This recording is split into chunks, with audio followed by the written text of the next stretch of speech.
Hello, good evening. Welcome to a particularly busy edition of this programme on Sheffield Live with a sporting flavour. I've just never had so many people in one studio at one time. Besides the people that you will see, there are three around me here. There's a couple off camera who've come to watch.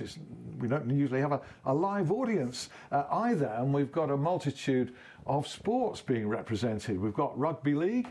I'm glad to say the rebirth of Sheffield Eagles. They really, seriously are flying now, and it's wonderful to see.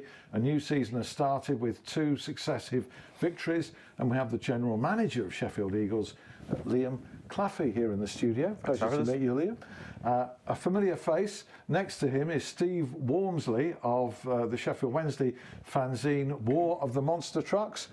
Hello again there, Steve. And a special reason, because there's another special edition coming out, all in a very good cause as well. And for the first time on this show, we feature Sheffield Futsal. Futsal, you may know, is a form of five-a-side. It's quite well established now. It's extremely popular. Many people play it. And we have a couple of players here in the studio who play it regularly with some distinction. First of all, we have Ollie. Welcome to the show. And Thomas, one of your teammates, will take your place in part 2, so it's like a substitution in part 2. Rugby league players don't do Valentine's night. Not really, no. So we've got loads of Eagles. Just a normal night, so hopefully you have a lot of Eagles fans watching. That's what I thought. Honestly, I thought they're not going to be put off. And Sheffield Wednesday fans don't do Valentine's night either. Some of them do, Alan, but clearly not you. Don't, yeah. Not you. Let's kick off. Let's kick off with Eagles, because you know it's been a continuing story. It's not always been a happy story. You've been going, what, 35 years now? Just about now, yeah. And it's been, I mean, you're just nomads, no fixed abode or whatever until now. Obviously we had a bit of a home at Don Valley Stadium, and then that closed at the end of 2013, and we've been nomadic since. We've been over to Doncaster, back to Sheffield at Borchester Road, Owlerton, Bramall Lane, up to Wakefield, and now we're at the Olympic Legacy Park. This is our first time in God knows how many years that we're playing at the same place at 2 seasons running, so it's great. It's incredible when you reel off the number of grounds that you've had. You know, that you're still... Oh, well, yeah. I mean, it's testimony to yourself and people like Mark Aston, for instance, that you're still in existence and you still have a home in this city, really. Yeah, at the end of 2016, we was probably 6-7 days away from administration and going under. And Mark and myself and the chairman, Chris sat down and basically we restructured the club, got things back to an even keel, and then we've pressed on since then. And the first aim was to stay in the Championship, which we did. And the second aim was to come back to Sheffield, which we achieved in 2018, and then remain in the Championship again. And we've done that. Mark's recruited well for this year, and we're now pushing on the pitch again, which is great. And you've got a terrific game to look forward to tomorrow night as well, Friday, against Bradford Bulls. Yeah, big game, top of the table clash sort of. So whoever wins that will go top of the table tomorrow.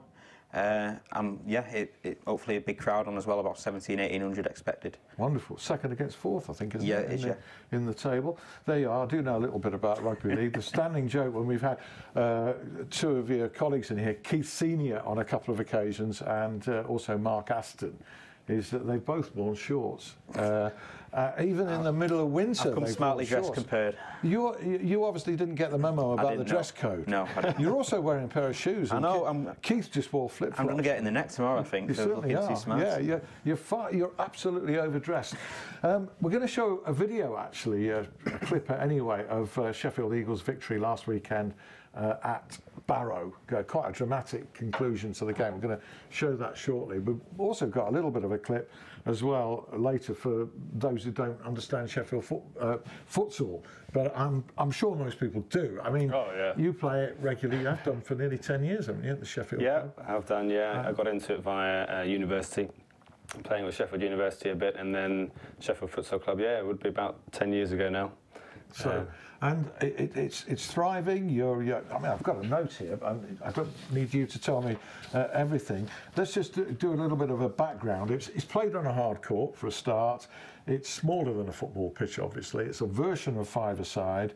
The ball's smaller, though. The ball's smaller. Yeah, smaller, size 4, and heavier as well, so it doesn't bounce all over the place. Wonderful. And it's a little bit different to indoor football that we're used to, that we don't pass off the wall, so you have to play to the line and then you pass it in when it goes out. For those who can't trap a bag of cement, I ought to have played that when I used to play five-a-side regularly. I ought to have played yours with the heavier ball that you can bring more under control. But it was created in South America, wasn't it? Yeah, that's right. Spanish origin, South America. In Uruguay, we think in Montevideo. Yeah, it originated, I think, about the 1930s. So it's been going a little while, but it's much newer in England. And when you consider the skills, natural skills of the Spanish and the South Americans, sure.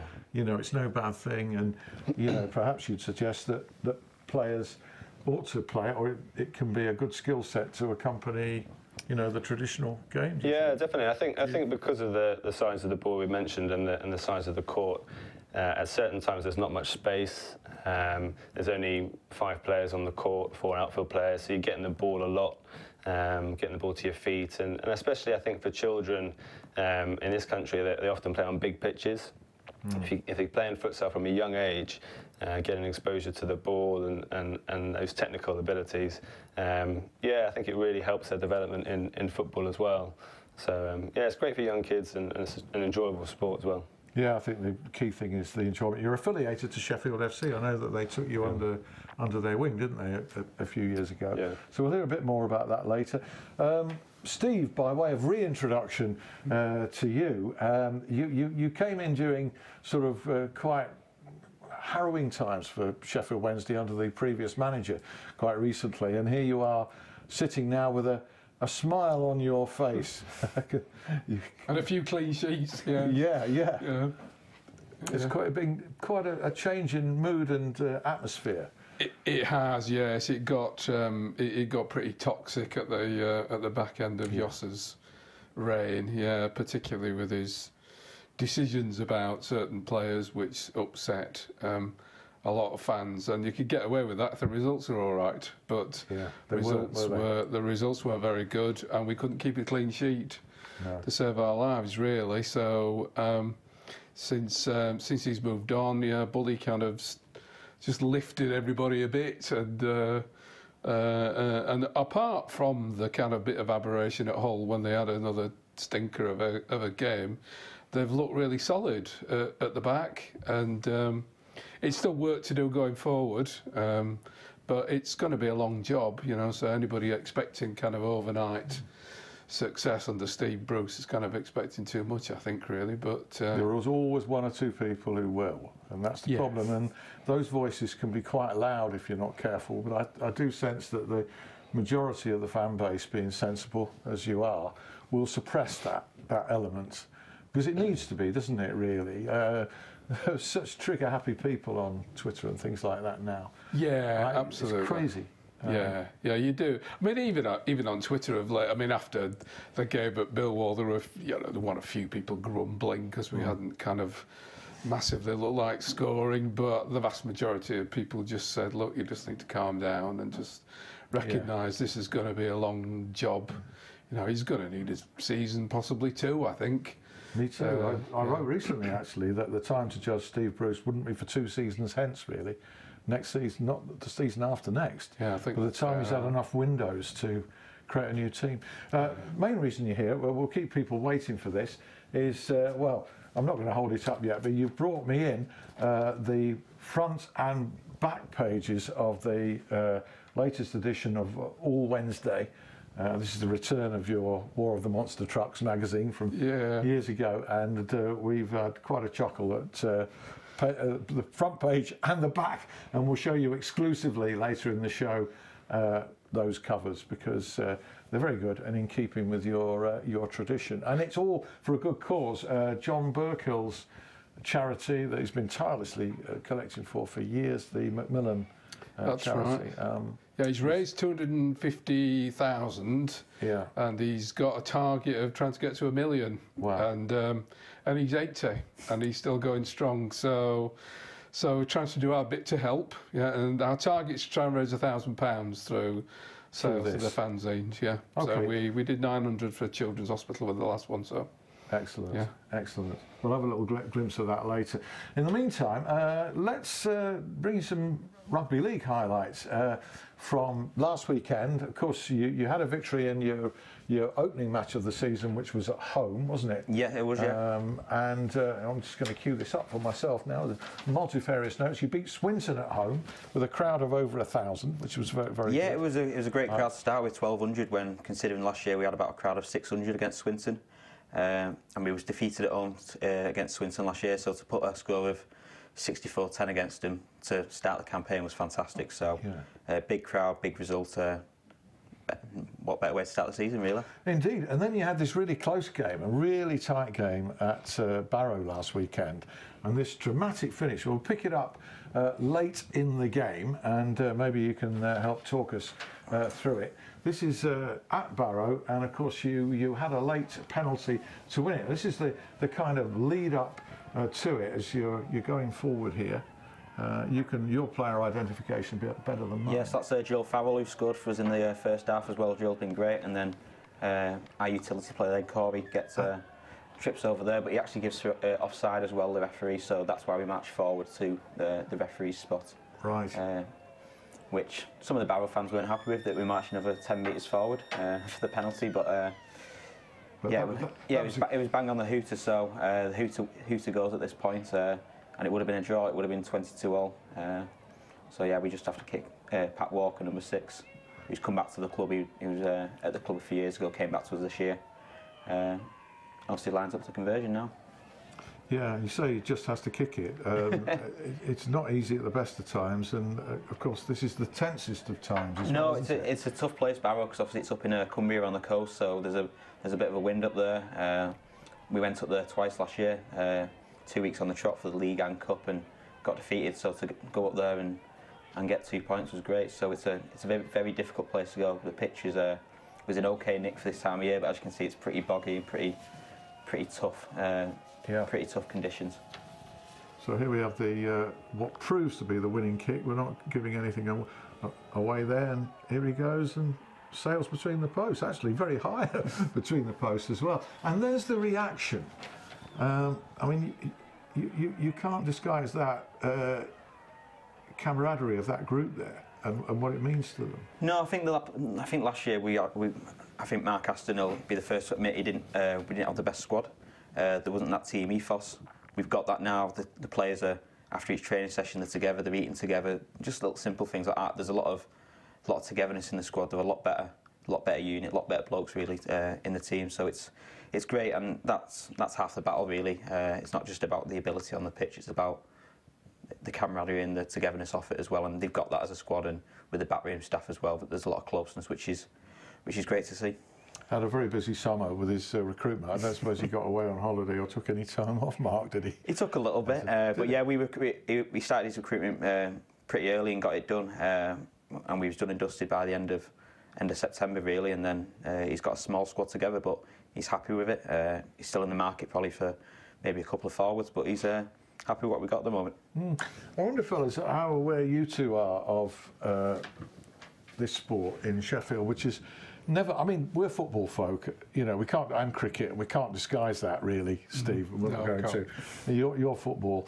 And, you know, I like watching rugby league when I do, but it's a question of time of fitting it in. And there's always been that feeling that this city has not embraced Eagles. And there must have been times when you felt like it's not going to happen here. Yeah, it's funny when outside looking in, I'm from St Helens, which is a working class rugby league town, and they found it people find it surprising. Ice hockey's so big here, but when they hear that 8,000 people go watch against the Panthers and things like that, but it's the way it is, and we know it's a football city.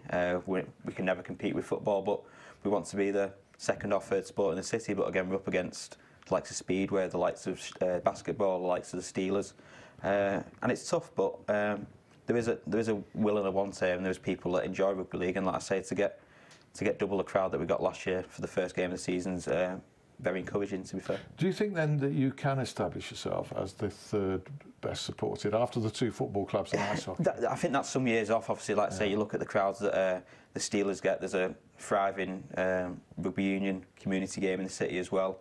Then you've got the Speedway and you've got the basketball. So yeah, it's a sport mad city, and it's a lot to go against. But I think we can get there. It's a long while off, but I think it's just taking those small steps. And like I said, we averaged 1,500-1,600 in our last season at Don Valley Stadium, and because being nomadic over those 5 years, it dropped off. So it's about getting those fans back and then getting new fans in as well. Well, it sounds like you have. If you're expecting 1,700 for Bradford, I'd expect quite a few travelling. Yeah, quite a few from Bradford will be travelling as well. Probably about 800 to 900 will be coming down from Bradford tomorrow night. So yeah, well, get along there. What times? 7:45. So if you can get down, get down. If not, encourage people to download the rugby league's Our League app. So it's being streamed live on there tomorrow night as well. Okay, excellent. Streamed live on the app, but the best thing is to get yourself some live entertainment down at the Olympic Legacy Park tomorrow evening. Let's have a quick look at futsal then for the uninitiated. This is from a game a couple of years ago that the Sheffield Futsal Club played. I don't know if you played in it, Ollie. Let's just have a quick look. And there we are. So you've got larger goal nets than in standard five-a-side or higher. Yeah, but like hockey goals. You've got a smaller ball. That's a great save. Great save there. Yeah. And there we are. I think we're going to see a goal coming up, which your team scored. Oh, good. So that's like a throw-in, but it isn't a throw-in. And then on the rebound, bang, and scores. So it's mainly a participation sport, I'd guess. But higher up, what sort of crowds? Well, turn up to watch it. Across Europe and South America, you'd get decent crowds, a couple of thousand, maybe at big games. Locally, more like 17. 17. So the Eagles are doing all right. That's your mum and dad and various relatives. Exactly. Yeah. So, I mean, they sometimes get a bit more, but it's very small at the moment. Yeah. There was quite a bit of interest in yourself and another player who we'll introduce after the break coming in tonight, because I noticed on social media you've got quite a lot of followers. So these are people who play, and as I say, the affiliation with Sheffield FC helps. Yeah, it does, definitely. Yeah, but I think it is a growing sport. I mean, a lot of people are talking about it now, whereas probably, when I first started playing, people would just look at you and think, what is futsal? They didn't even know, never even heard of it at all.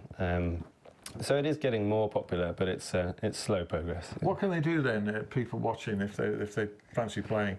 And do they have to be of a certain age, or can you play as over a certain age? All are welcome. Well, certainly getting in touch with us. We've got a website, sheffieldfutsalclub.co.uk. Links on there to, if you're interested in playing, then get in touch with us. I mean, there are teams in the local area, but playing in local leagues and things. But yeah, we're trying to get it more into schools as well, so that younger kids can play.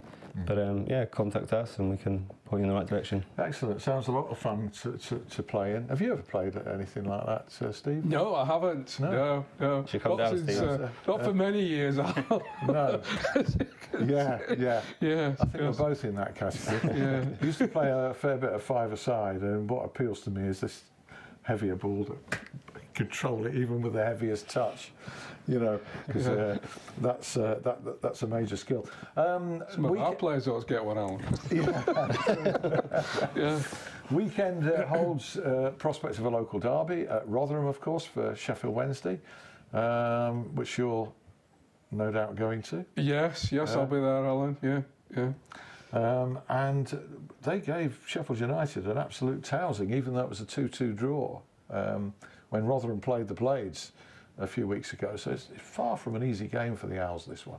Oh, absolutely, I'm sure they'll be up for it, I'm sure they're always kind of up for a game against Wednesday, and their crowd will be up for it. So it won't be an easy game at all, and they're in the bottom three. And I think I heard earlier on that the last time they won, last time they were in the bottom three this season, they won. When they dropped in, so they won the next game after to get back out.